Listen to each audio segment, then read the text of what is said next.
को मंत्री जी का स्वागत इसलिए करना पड़ रहा है कि आपको संकट से बचा लिया।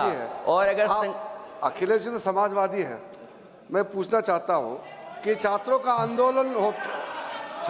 आंदोलन के बाद सरकार उनका बात सुन के पार्लियामेंट में बिल लेके आता है, ये अच्छा है, या जो आंदोलन होता है तो उसको कुचलने के लिए देश में इमरजेंसी लगा देता है, वो अच्छा आप बता दीजिए।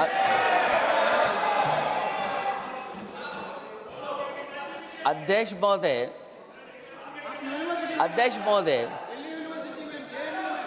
महोदय, मैं इमरजेंसी को तो नहीं देखा हूं, लेकिन इमरजेंसी में क्या क्या हुआ है वो अभी दिल्ली की राजधानी में भी देखने को मिल गया है।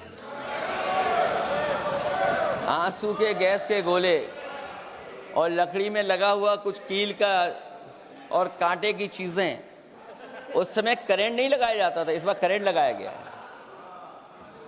तो ये इमरजेंसी के बराबर ही हुआ है हमला, कम नहीं है। इमरजेंसी से कम अन्याय नहीं कर रहे हैं आप लोग। और याद करिए अध्यक्ष महोदय, अगर इमरजेंसी इन्हें याद आ गई है, अगर इमरजेंसी अध्यक्ष महोदय ने याद आ गई है, तो इमरजेंसी के बाद भी परिवर्तन हुआ था और हमें भरोसा है कि इसके बाद भी परिवर्तन होगा। और अध्यक्ष महोदय, मैं आखिरी में कहना चाहता हूं, कानून से नहीं, नियत साफ होगी तब नीट का परीक्षा साफ होगी। सवाल कानून का नहीं है, आपकी नियत साफ नहीं है।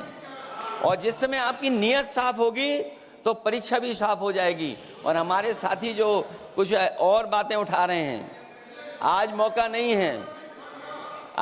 नहीं है, लेकिन आपको भगवान भी माफ नहीं करेंगे, क्योंकि आप चढ़ावा चोरी में शामिल हुए हैं।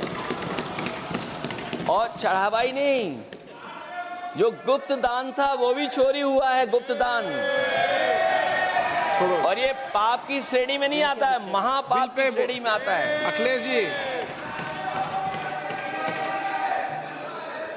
जी बिल पे। और अध्यक्ष महोदय, आखिरी में मैं इतना ही कहना चाहता हूं, शिक्षा की रक्षा के लिए जो आंदोलन हुआ है वो हमेशा आंदोलन जीतेंगे। बहुत बहुत धन्यवाद, बहुत बहुत आभार प्रकट करता हूं आपका।